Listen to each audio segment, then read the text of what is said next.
एक गांव का नाम था धनपुर। एक छोटा सा लेकिन बहुत प्यारा गांव, जहां हर इंसान मेहनत करके अपना जीवन चलाता था। यहाँ न कोई बड़े स्कूल थे, न अस्पताल और न ही कोई बड़ी सुविधाएं, लेकिन इस गांव की सबसे बड़ी ताकत थी वहां के लोग, मेहनती, ईमानदार और अपने सपनों को जिंदा रखने वाले। इसी गांव में रहता था एक लड़का, रवि। रवि के पिता शिवलाल गांव के एकमात्र साइकिल पंचर बनाने वाले थे। सुबह से शाम तक एक छोटी सी झोपड़ी में बैठकर साइकिलें सुधारते, ट्यूबें बदलते और कभी कभी गांव के बच्चों की टूटे खिलौने तक ठीक कर देते। रवि बचपन से ही पिता को मेहनत करते देखता आ रहा था। उनके हाथों की मेहनत, चेहरे की झुर्रियां और आंखों में छुपी थकान, ये सब रवि को अंदर तक झकझोर देती थी। रवि को पढ़ाई से बहुत लगाव था। हालांकि उनके घर में किताबें खरीदने की भी मुश्किल होती थी, लेकिन रवि कभी हार नहीं मानता। गांव के स्कूल में जो पुरानी किताबें बचती थी, वो अपने गुरुजी से मांग कर पढ़ता।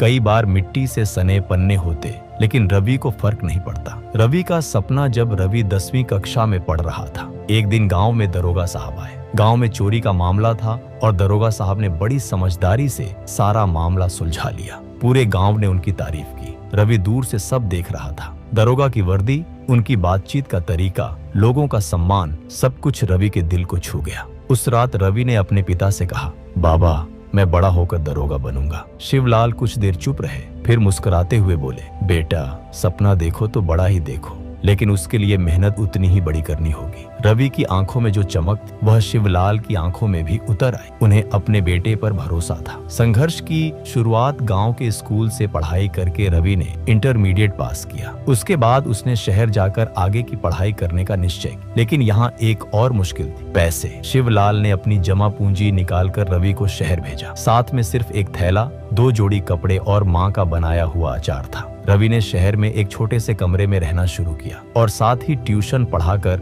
अपने खर्चे का इंतजाम करने लगा। दिन में कॉलेज, शाम को ट्यूशन और रात को दरोगा बनने की तैयारी। रवि की जिंदगी एक संघर्ष बन चुकी थी, लेकिन उसके सपने ने उसे कभी थकने नहीं दिया। हार के बाद जीत की तैयारी। रवि ने पहली बार जब यूपी पुलिस की परीक्षा दी, वो पास नहीं हुआ। बहुत दुख हुआ, लेकिन उसने हार नहीं मानी। दूसरी बार भी असफल रहा, लेकिन इस बार उसने अपनी कमजोरियों को पहचाना। वह रोज सुबह 4 बजे उठकर दौड़ लगाता, फिर पढ़ाई करता। उसने अपनी रणनीति बदली, किताबें बदल दी, नोट्स खुद बनाए और टाइम टेबल फॉलो किया। तीसरी बार जब परीक्षा हुई, रवि ने प्रारंभिक परीक्षा पास करी, उसके बाद मुख्य परीक्षा और अंत में इंटरव्यू। हर पड़ाव पर रवि ने अपनी मेहनत से सबका दिल जीता। सफलता का दिन जिस दिन परिणाम आया, रवि के घर में उत्सव का माहौल था। उसने दरोगा की परीक्षा पास कर ली थी और उसका चयन हो गया था। गांव के छोटे से घर में ढोल बजने लगे, मिठाइयां बंटने लगीं और हर कोई कहने लगा, ये शिवलाल का बेटा है, अब दरोगा बन गया। शिवलाल की आंखों में आंसू थे, गर्व के आंसू। उन्होंने अपने बेटे को गले लगाया और कहा,